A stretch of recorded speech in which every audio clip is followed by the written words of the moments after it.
खूबसूरत प्रथा है, ना सोचो तो एक व्यथा है, साड़ी से चली आ रही महाभारत की कथा है। इसी ने स्त्री के मान सम्मान और स्वाभिमान को बचा कर रखा है। ये साड़ी महज साड़ी नहीं है जनाब, ये भारत की बुलंदियों को छूती हुई कभी रानी लक्ष्मीबाई तो कभी हमारी गायिका लता तो कभी लेखिका है। Thank you so much. तो सबसे पहली बात तो ये है कि मैं हर ओपन माइक में बोलती हूँ, शायद लोग सुनते सुनते ही बोर हो चुके होंगे, कि ज़्यादातर आप में से सब लोग ब्रेकअप वाले या फिर दिल टूटे हुए बैठे हैं। तो मैं बता दूं कि मेरा ऐसा कुछ नहीं हुआ है, ना मेरा दिल टूटा है ना ब्रेकअप, क्योंकि मैंने अपना दिल जहाँ वहाँ लगाया है जहाँ टूटने की कोई गुंजाइश ही नहीं है। मैंने अपना दिल लगाया है अपनी राधा रानी से और बांके बिहारी से, तो जहाँ टूटने की कोई गुंजाइश नहीं है। तो एक बार जोर से कह दीजिए कि राधा रानी की जय। Thank you so much. तो चलिए शुरू करते हैं। तो सबसे पहले कि जैसा कि आजकल की जनरेशन में देखा जा रहा है, एंजाइटी बहुत है, डिप्रेशन बहुत है, बहुत ज़्यादा ये होता जा रहा है। जैसे जैसे जनरेशन नई आ रही है या चेंज हो रहा है टाइम, तो उसके ऊपर है कि चल अब खड़ा हो मौन हो इस बात पर, कि चल अब खड़ा हो मौन हो इस बात पर, कि तू चल नहीं सकता इस कठिन जर्जर पाथ पर।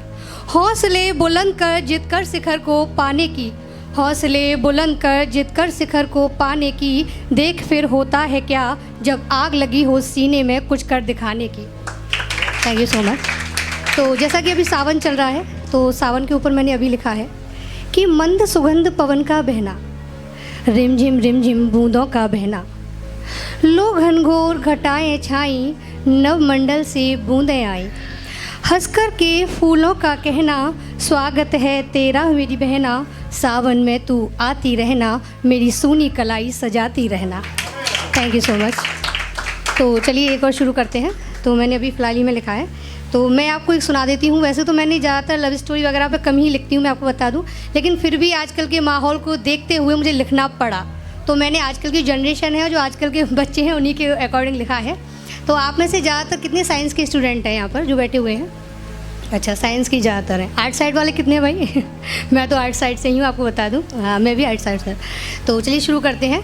तो ये है एक लैब का, मतलब एक लैब का सीन है, तो आप रिलेट करेंगे कि ना ये केमिस्ट्री होती ना मैं स्टूडेंट होता, ना ये केमिस्ट्री होती ना मैं स्टूडेंट होता, ना ये लैब होती ना ये एक्सीडेंट होता। अभी प्रैक्टिकल में नज़र आई एक लड़की, सुंदर थी नाक उसकी टेस्ट ट्यूब जैसी, बातों में उसके ग्लूकोज की मिठास थी, सांसों में इथर की खुशबू भी साथ थी, आँखों से छलकता था कुछ इस तरह से प्यार कि बिन पिए ही हो जाता था अल्कोहल का खुमार।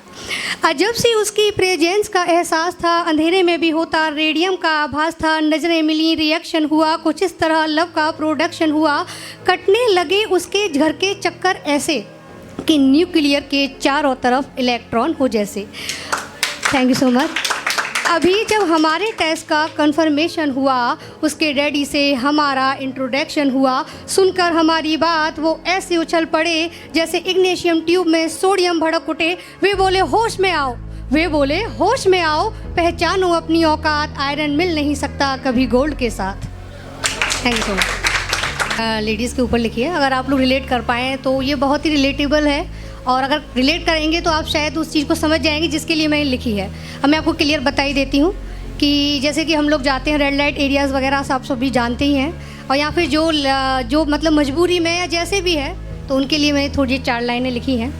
क्या ज़रूरी था मेरा यूँ सरेआम तमाशा बनाना, क्या ज़रूरी था मेरा इन रंगीन महफिलों में आना, क्या ज़रूरी था यूँ सरेआम मेरी आबरू को लुटाना, क्या ज़रूरी था मेरा सब कुछ मेरी बिना अनुमति के दाव पर लगाना।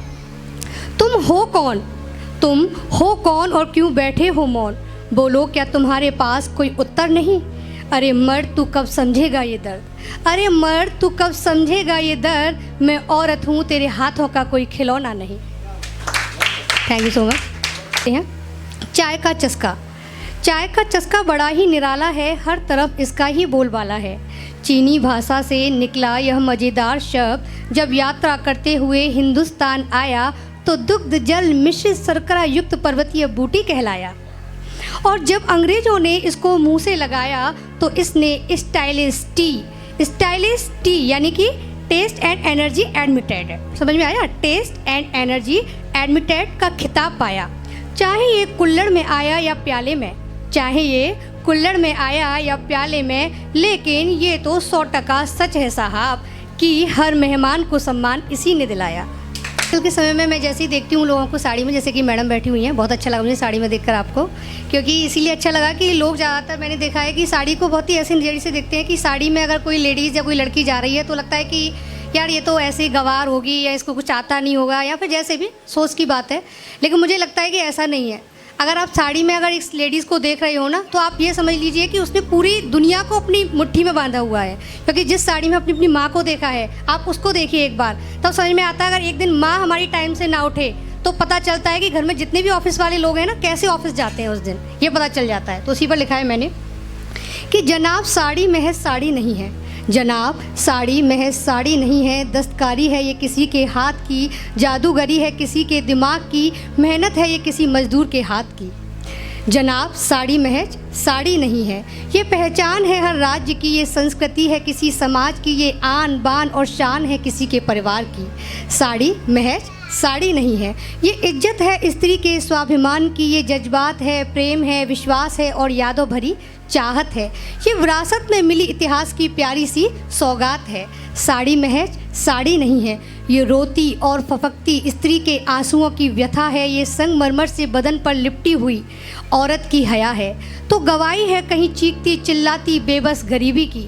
साड़ी महज साड़ी नहीं है, कहीं धूप से बचाती, कहीं मारे हया के लजाती, कहीं पतली कमर पर बल खाती तो कभी हवा में लहराती, और ना जाने कितने रंगों के लिए, कितने रंगों को लिए कितने दुल्हों को लुभाती। जनाब साड़ी महज साड़ी नहीं है, सोचो तो ये खूबसूरत प्रथा है, ना सोचो तो एक व्यथा है, साड़ी से चली आ रही महाभारत की कथा है। इसी ने स्त्री के मान सम्मान और स्वाभिमान को बचा कर रखा है। ये साड़ी महज साड़ी नहीं है जनाब, ये भारत की बुलंदियों को छूती हुई कभी रानी लक्ष्मीबाई तो कभी हमारी गायिका लता तो कभी लेखिका है। Thank you so much. Thank you very much.